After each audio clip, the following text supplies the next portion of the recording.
अस्सलाम वालेकुम नाजरीन, आप देख रहे हैं INN चैनल। मैं हूं शेख अहमद अली।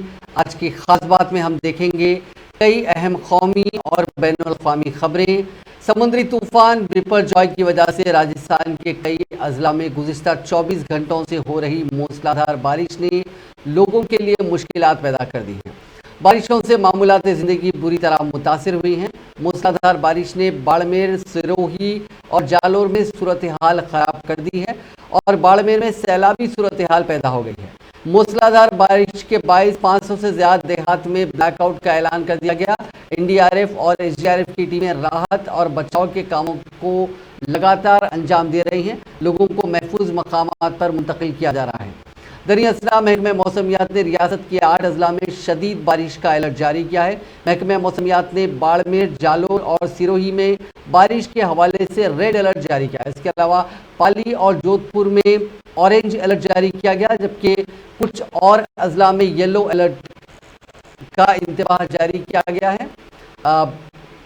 इसके अलावा 16 जून की रात 11:30 बजे जुनूब मगरबी पाकिस्तान से मलका जुनूब मगरबी राजस्थान और धालावेरा के शुमाल मशरक में तकरीबन 100 किलोमीटर के फासले पर कच्छ के ऊपर एक गहरे दबाव में तब्दील होकर ये साइक्लोन कमज़ोर हो गया है। ख्याल रहे कि समुद्री तूफान बिपरजॉय जुमेरात को गुजरात के जाखौ बंदरगाह के करीब लैंडफॉल किया था। उसने मगरबी साहिली रियासत के कच्छ और सौराष्ट्र के इलाकों में तबाही के निशानात छोड़े।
बिपरजॉय तूफान आज पंजाब में मालवा में असर दिखाना शुरू कर चुका है, जिसके बाद महकमे मौसमियात ने आज से लेकर मंगल तक मालवा के अलावा पठानकोट, होशियारपुर और नवांशहर में भी येलो अलर्ट जारी किया है। 40 किलोमीटर की रफ्तार से हवाएं चल सकती हैं। इस दौरान किसानों को खेतों में जाने, कच्चे व कमज़ोर घरों में न रखने और तूफान के वक्त कांच की खिड़कियों से दूर रहने की हिदायत दी है।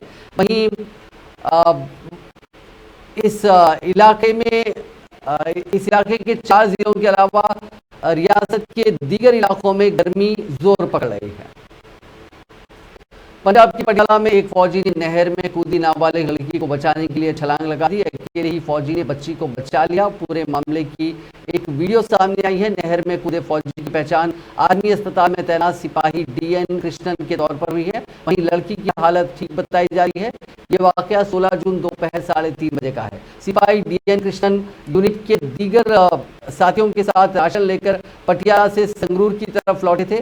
ट्रक पटियाला से आगे भाखड़ा नहर के पास पहुंचा था और उसके साथ बैठे दीगर साथियों ने नहर में एक लड़की को डूबते हुए देखा। सिपाही DN कृष्णन ने उसी ट्रक को रोका और नहर में छलांग लगा दी। चंद मिनटों में सिपाही कृष्णन ने डूब रही बच्ची की जान बचा ली। ये देख मकामी लोग इकट्ठा हो गए और पुलिस को भी इसकी इत्तला दी गई। सिपाही DN कृष्णन के इस बहादुरी के कारनामे के लिए सभी ने उन्हें सैल्यूट किया। उत्तर प्रदेश और बिहार में पिछले 3 दिनों में जारी हीट वेव से 98 लोगों की मौत हो चुकी है। इनमें यूपी के 54 और बिहार के 44 लोग शामिल हैं।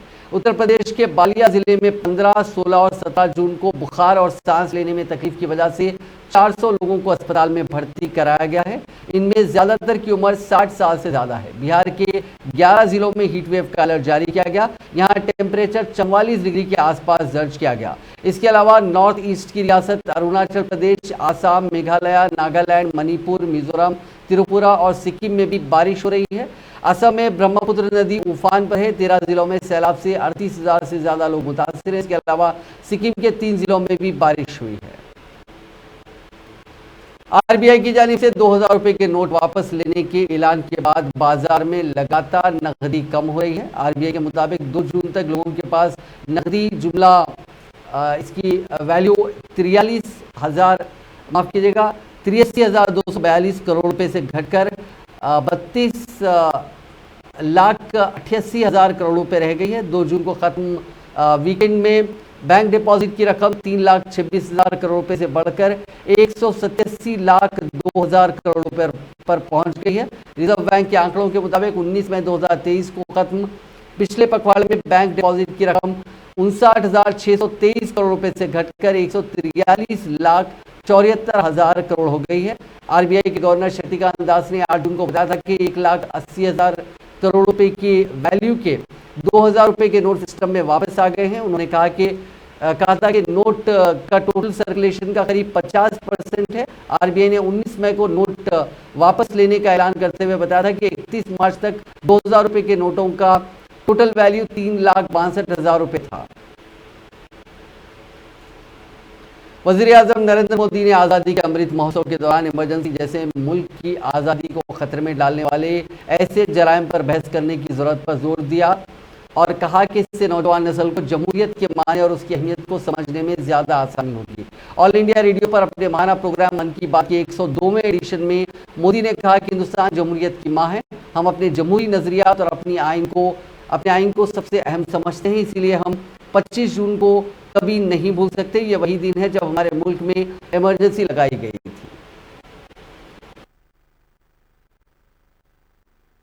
साथियों, भारत लोकतंत्र की जननी है, मदर ऑफ डेमोक्रेसी है। हम अपने लोकतांत्रिक आदर्शों को सर्वोपरि मानते हैं, अपने संविधान को सर्वोपरि मानते हैं। इसलिए हम 25 जून को भी कभी भुला नहीं सकते। यह वही दिन है जब हमारे देश पर इमरजेंसी थोपी गई थी। यह भारत के इतिहास का काला दौर था। लाखों लोगों ने इमरजेंसी का पूरी ताकत से विरोध किया था। लोकतंत्र के समर्थकों पर उस दौरान इतना अत्याचार किया गया, इतनी यातनाएं दी गई कि आज भी मन सिहर उठता है। इन अत्याचारों पर पुलिस और प्रशासन द्वारा दी गई सजाओं पर बहुत सी पुस्तकें लिखी गई हैं। मुझे भी संघर्ष में गुजरात नाम से किताब लिखने का उस समय मौका मिला था। कुछ दिनों पहले ही इमरजेंसी पर लिखी एक और किताब मेरे सामने आई, जिसका शीर्षक है torture of political prisoners in India. Emergency के दौरान छपी इस पुस्तक में वर्णन किया गया है कि कैसे उस समय की सरकार लोकतंत्र के रखवालों से क्रूरतम व्यवहार कर रही थी। इस किताब में ढेर सारी केस स्टडीज हैं, बहुत सारे चित्र हैं। मैं चाहूंगा कि आज जब हम आजादी का अमृत महोत्सव मना रहे हैं, तो देश की आजादी को खतरे में डालने वाले ऐसे अपराधों का भी जरूर अवलोकन करें। इससे आज की युवा पीढ़ी को लोकतंत्र के मायने और उसकी अहमियत समझने में और ज्यादा आसानी होगी। साथियों, वजीर आजम नरेंद्र मोदी के 9 साल माफ कीजिएगा, वज़ीर आज़म नरेंद्र मोदी हुकूमत के 9 साल पूरे होने पर बीजेपी मुल्क भर में प्रोग्राम्स कर रही है। इसी प्रोग्राम के तहत वज़ीर दाखिला अमित शाह ने इतवार के रोज पंजाब के गुरदासपुर में रैली की। अमित शाह ने कहा कि आम आदमी पार्टी जैसी खोखले वादे करने वाली हुकूमत हमने नहीं देखी है। यहाँ के सीएम भगवंत मान है, लेकिन वो तो यहाँ रहते ही नहीं है। वो कभी दिल्ली, कभी कलकत्ता, कभी चेन्नई, तो कभी महाराष्ट्र पहुंच जाते हैं। दिल्ली के सीएम अरविंद केजरीवाल कहीं भी जाते हैं, भगवंत मान प्लेन लेकर पहुंच जाते हैं। समझ में ही नहीं आता कि वो मुख्यमंत्री हैं, वज़ीर आला हैं या पायलट हैं।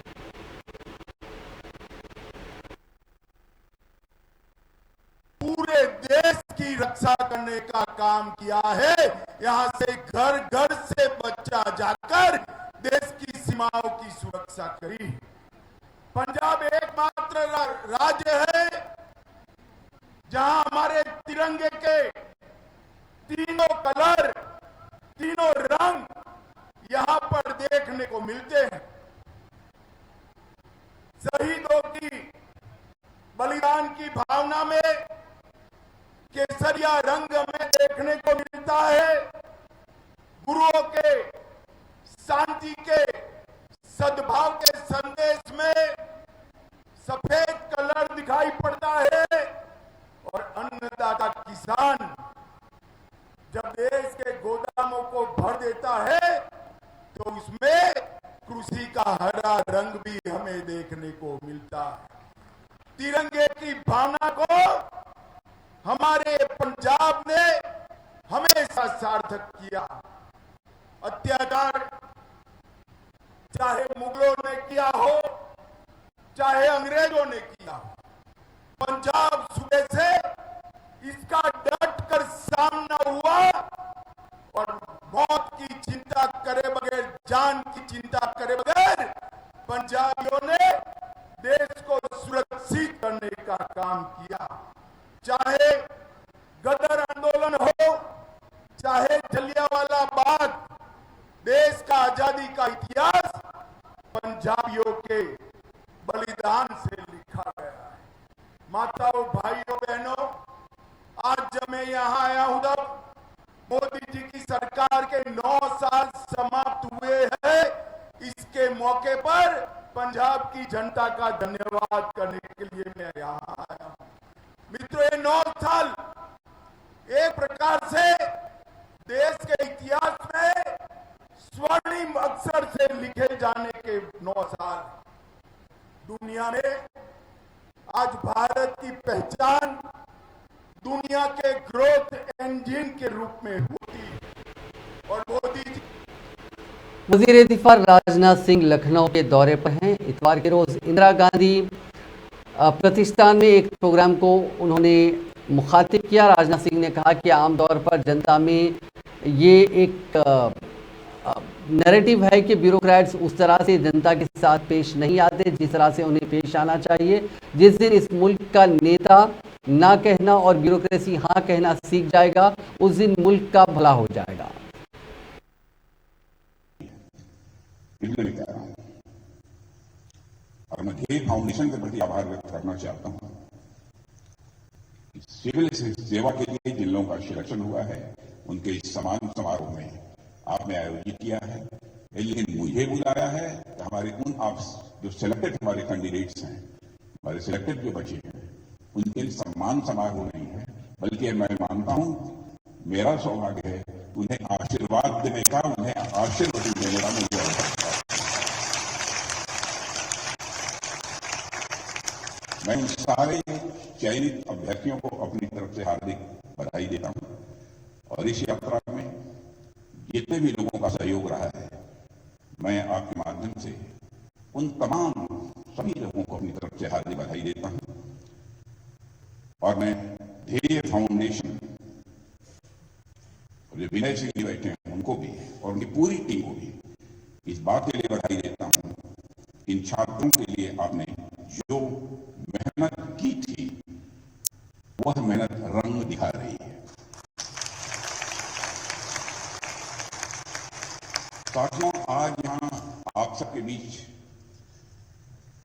आते हुए भारत का मैं यहां आया हूं, मैं सोच रहा था बच्चों के बीच में जा रहा हूं, उनको मैं देखूंगा, उनकी आंखों में आंख हमारी मिलेगी। मैं सोच रहा था कि मैं उनकी आंखों में देखूंगा, मैं क्या देखूंगा।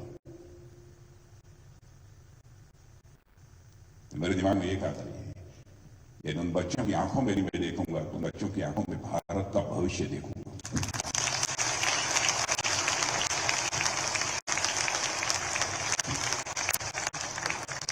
आप पूरे देश को चलाने वाला जो सिस्टम है, उस सिस्टम के आप पार्ट बनने वाले हैं। और आप लोग में से जो लोग भी यहां पर चयनित हुए हैं, वो देश की एग्जीक्यूटिव कार्यपालिका के अंग होंगे और उसी कार्यपालिका का एक भाग मैं भी। और ऐसे में मैं आप लोगों से कोई बातें करना चाहूंगा कि हम कैसे एक साथ मिलकर राष्ट्र निर्माण में। आम आदमी पार्टी ने राजस्थान में अपनी इंतखाबी मुहिम शुरू कर दी है। श्रीगंगानगर में इतवार के रोज दिल्ली के वजीर आला अरविंद केजरीवाल ने रैली की। रैली से खिताब करते हुए केजरीवाल ने हुकूमत पर हर गांव में, यानी अगर आइंदा इंतखाबात के बाद आम आदमी पार्टी की हुकूमत बनती है तो हर गांव में मोहल्ला क्लिनिक और हर घर में 300 यूनिट मुफ्त बिजली फराहम करने का वादा किया। वहीं उन्होंने गहलोत हुकूमत पर भी जमकर हमला किया। उन्होंने कहा कि राजस्थान में बीजेपी कांग्रेस ने मिलकर करप्शन किया। बेचारा सचिन पायलट रो रो कर मर गया, लेकिन गहलोत कार्रवाई नहीं कर रहे हैं। कहते हैं कि वसुंधरा मेरी बहन लगती है।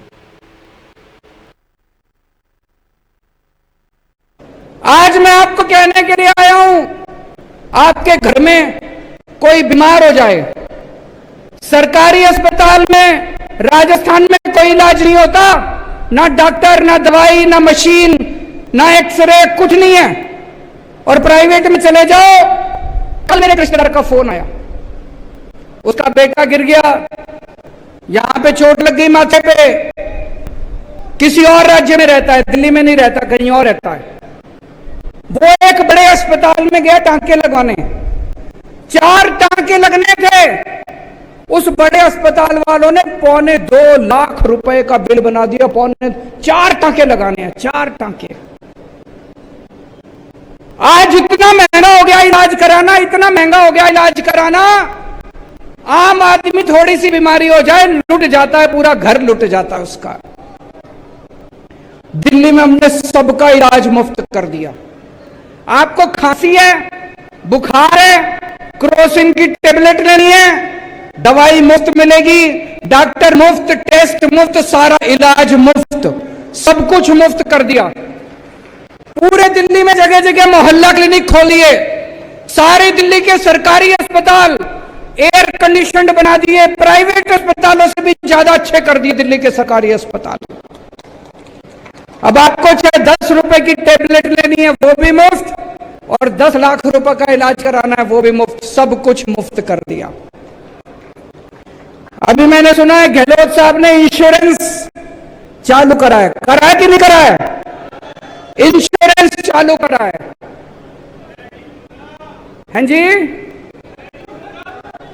इंश्योरेंस कब मिलेगा? जब अस्पताल में एडमिट होगे तब मिलेगा। मैं ये सोच रहा था, अस्पताल में एडमिट तो कभी बहुत सीरियस, भगवान ना करे, बहुत सीरियस बीमारी होती है तब होता है आदमी। बाकी आदमी की जिंदगी में बुखार, खांसी, छोटी छोटी बीमारियां लगी रहती है, डायबिटीज। मैं ही पिछले 8 साल से अभी तक एक बार भी अस्पताल में एडमिट नहीं हुआ, लेकिन छोटी छोटी बीमारियों के लिए तो मैं कई बार गया। इतनी दवाइयां लेनी पड़ती है, तो इंश्योरेंस किस काम का आया जी? आपकी जिंदगी में रोज कभी बच्चे को कुछ हो गया, कभी बीवी को कुछ हो गया, कभी मां को कुछ हो गया, बुढ़ापे में कुछ हो गया, उसमें तो काम नहीं आया। दिल्ली में हमने इंश्योरेंस का झुंझुना नहीं दिया, दिल्ली में सब कुछ मुफ्त है। दवाई भी मुफ्त है, टेस्ट भी मुफ्त है, मोहल्ला क्लिनिक में जाओ, अस्पताल में जाओ, सब कुछ मुफ्त है। तो आज मैं आपको कहने के लिए आया हूं, मुझे वोट दो, राजस्थान के गांव-गांव के अंदर मोहल्ला क्लिनिक खुलवा दूंगा। कांग्रेस लीडर राहुल गांधी ने रोजगार के मामले पर एक बार फिर मरकज की मोदी हुकूमत पर हमला बोला। उन्होंने पब्लिक सेक्टर अंडरटेकिंग्स में रोजगार के मौके कम होने पर ट्वीट किया, जिसमें उन्होंने मुल्क में रोजगार में कमी के लिए हुकूमत को जिम्मेदार ठहराया। कांग्रेस लीडर राहुल गांधी ने ट्वीट किया कि PSUs हिंदुस्तान का फख्र हुआ करते थे और रोजगार के लिए हर नौजवान का ख्वाब हुआ करते थे, लेकिन आज वो हुकूमत की तरजीह नहीं है। मुल्क के पब्लिक सेक्टर यूनिट्स में मुलाजिमतें 2014 में 16,90,000 से कम होकर 2022 में महज 14,60,000 रह गई हैं। क्या तरक्की पसंद मुल्क में नौकरियां कम होती हैं? उन्होंने मजीद लिखा कि BSNL में 1,81,127 नौकरियां खत्म हुई। सील में 61,928, MTNL में 34,957। इसी तरह मुख्तलिफ PSUs में नौकरियां खत्म की गई। शिवसेना के कायद उद्धव ठाकरे ने इतवार को मुंबई में अपनी पार्टी एग्जीक्यूटिव की मीटिंग को मुखातिब किया। इस मौके पर उन्होंने कहा कि आज घर पर आकर पार्टी में तोड़फोड़ की जा रही है। हम नामर्द की औलाद नहीं है। पहले मणिपुर में ED CBI को भेजें, देखें लौट कर आते हैं या नहीं। सुना है कि मोदी जी अमेरिका जा रहे हैं, पहले मणिपुर जाकर दिखाएं, देखें लोग सुनते हैं कि नहीं। बीजेपी वाले कह रहे हैं कि मोदी जी रूस यूक्रेन की जंग रुकवाएंगे, पहले मणिपुर का तशद्दुद तो रुका कर दिखाएं। प्रभास की अदाकारी वाली फिल्म आदिपुरुष उसके डायलॉग्स की वजह से तनाज़े का शिकार हो गई है। गुज़िश्ता रोज जब नाजरीन इस फिल्म को देखने के लिए पहुंचे तो वो उसके डायलॉग सुनकर मायूस नजर आए और फिल्म बनाने वालों के तई नाराजगी का इजहार किया। अब बड़े पैमाने पर लोगों की नाराजगी के पेश नज़र डायरेक्टर प्रोड्यूसर ने डायलॉग तब्दील करने का फैसला किया है। ख्याल रहे कि फिल्म आदिपुरुष रामायण की कहानी पर मबनी है और उसकी बड़े पैमाने पर तशहीर की गई थी। डायलॉग राइटर मनोज मुंतशिर ने फिल्म के डायलॉग्स का ये कहकर दिफा किया था कि फिल्म में गलती से नहीं बल्कि दानिशा तौर पर आज की बोलचाल को इस्तेमाल किया गया। उनका मजीद कहना था कि आज के नौजवान इसी तरह की बोलचाल में खुद को जुड़ा हुआ महसूस करेंगे। तमाम अब उन्हें यूटर्न उन्होंने ले लिया। मनोज मुंतशिर ने कहा कि उनके लिए आवाम के जज्बात से ज़्यादा कोई चीज़ अहम नहीं है, लिहाजा आदि पुरुष के डायलॉग को तब्दील करके उन्हें फिल्म में शामिल किया जाएगा। उन्होंने ट्विटर पर लिखा कि हमने आदि पुरुष सनातन सेवा के लिए बनाई है, जो आप भारी तादाद में देख रहे हैं और मुझे यकीन है कि आगे भी देखेंगे।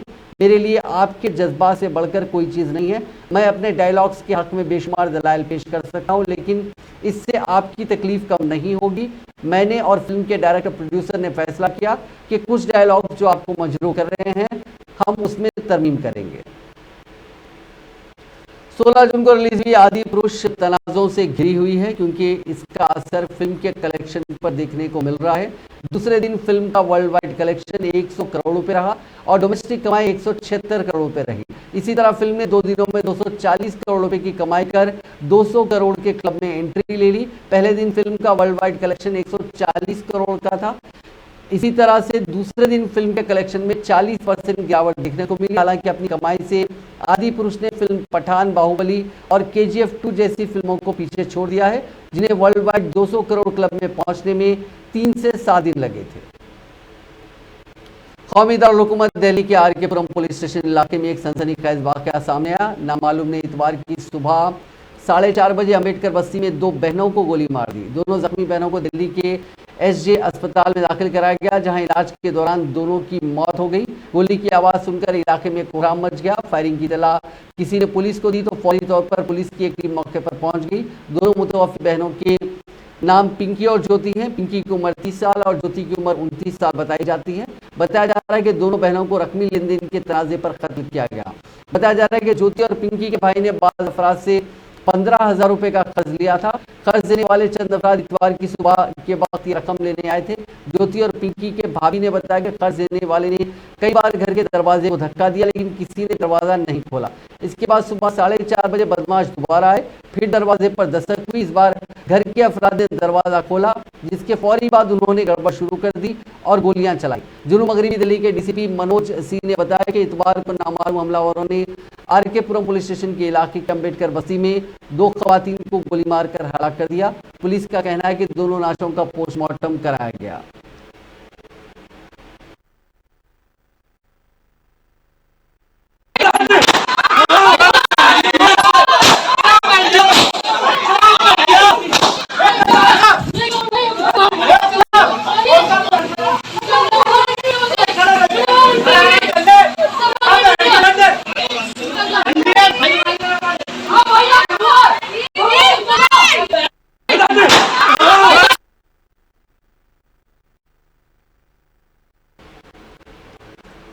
लंदन में जुमे के रोज एक हिंदुस्तानी तालिब इल्म की उसके फ्लैटमेट ने उसका कत्ल कर दिया। मेट्रोपॉलिटन पुलिस के मुताबिक 37 साल के अरविंद शशि कुमार को 25 साल के सलमान सलीम ने सीने में चाकू मार दिया, जिससे उसकी मौत हो गई। मुलजिम को गिरफ्तार कर लिया गया है। ये दोनों ही केरला के रहने वाले हैं। इस वाक़े को लेकर ब्रिटेन में पिछले 4 दिनों से अगर इस वाक़े को मिला लें तो पिछले 4 दिनों में 3 हिंदुस्तानियों का कत्ल हो चुका है। रिपोर्ट्स के मुताबिक मरने वाला और मुलजिम कैम्बरवेल के साउथहैम्पटन के इलाके में एक ही घर में रहते थे। फ्लैट में उनके साथ रहने वाले 2 लोगों ने पुलिस को बताया कि दोनों के बीच झगड़ा हुआ था। ये वाक़या जुमे की रात को 1 बजे के बाद पेश आया। पुलिस को रात 1:30 बजे इसकी इत्तला मिली थी। चिराग शेट्टी और सात्विक साईराज की हिंदुस्तानी जोड़ी ने इंडोनेशिया ओपन का खिताब जीत लिया है। चिराग सात्विक की जोड़ी ने टूर्नामेंट की दूसरी सीड हारून चिया और वुई सोक की मलेशियाई जोड़ी को सीधे गेम में 21-17 और 21-18 के फर्क से हराया। चिराग और सात्विक की जोड़ी BWF वर्ल्ड टूर सुपर 1000 का टाइटल जीतने वाली पहली हिंदुस्तानी जोड़ी बनी है। इतना ही नहीं, ये इकलौती हिंदुस्तानी जोड़ी है जिसने BWF वर्ल्ड टूर में सुपर 100, सुपर 300, सुपर 500, सुपर 750 और सुपर 1000 चारों टाइटल जीते हैं। फाइनल मुकाबले के दौरान हिंदुस्तानी और मलेशियाई पेयर के बीच जबरदस्त मुकाबला देखने को मिला था। अमेरिका के लॉस एंजलिस में हफ्ते को मास शूटिंग में 8 लोग जख्मी हो गए। इनमें 2 की हालत तशवीशनाक बताई जा रही है। ये वाकया लॉस एंजलिस से 17 मील दूर टारसान इलाके में पेश आया। गोलीबारी एक पुल पार्टी के दौरान हुई, जहां करीब 50 लोग मौजूद थे। जख्मियों की उम्र 16 से 24 साल के बीच है। उन्हें सिर कमर के हिस्से में गोली लगी है। पुलिस ओहदेदार मैरून ने बताया कि उन्हें एक कॉल के जरिए इस वाक़े की जानकारी मिली थी। पुलिस मौके पर पहुंची तो उन्हें एक 16 साल का जख्मी लड़का दिखाई दिया। सभी जख्मियों को अस्पताल में भर्ती करा गया है। पुलिस ने गोलीबारी से पहले लड़ाई होने का अंदेशा जताया है। पुलिस ओहदेदार रिक कॉन्टी ने कहा कि गोली चलाने वाला कोई एक शख्स नहीं था। इस वाक़े के वक्त वहां मौजूद एक शख्स ने बताया कि उसने करीब 20 से 30 गोलियों की आवाज़ सुनी थी। सूडान के दारुल हुकूमत खर्तूम के जनूबी हिस्से में एक फिजाई हमले में 5 बच्चों समेत कम से कम 17 शहरी हलाक हो गए। मरने वालों में खवातीन भी शामिल हैं। सूडान की वजारत सेहत ने अपने फेसबुक पर एक बयान में कहा कि खर्तूम के जनूबी हिस्से में वाक़ अल यरमुक और मियोब के इलाके को फिजाई हमलों का निशाना बनाया गया। इब्तदाई अंदाजों के मुताबिक 17 अफराद हलाक हुए, जिनमें 5 बच्चे, खवातीन और बुजुर्गों की मौत हुई है और 25 घर तबाह हुए हैं। ऐनी शाहिदी ने बताया कि खर्तूम के जुनूब में वाक़ई इलाकों पर सूडानी फिजाइया ने बमबारी की, जबकि रैपिड सपोर्ट फोर्स ने तैयारा शिकन तोपों से जवाब दिया। दरियासना RSF ने ऐलान किया कि उसने सूडानी फौज के एक मिग तैयारे को मार गिराया। RSF ने एक बयान में कहा कि फौज के जंगी तैयारों ने खर्तूम के जुनूब में मियो, अल मरमुक और मंडिला के इलाकों में कई रिहायशी इलाकों को निशाना बनाया, जिसमें मुतअद्दिद अफराद हलाक और जख्मी हुए। नाज़रीन, आज की खास बात में बस इतना ही। आपसे कल मुलाकात होगी नई खबरों के साथ। आप देखते रहिए INN चैनल।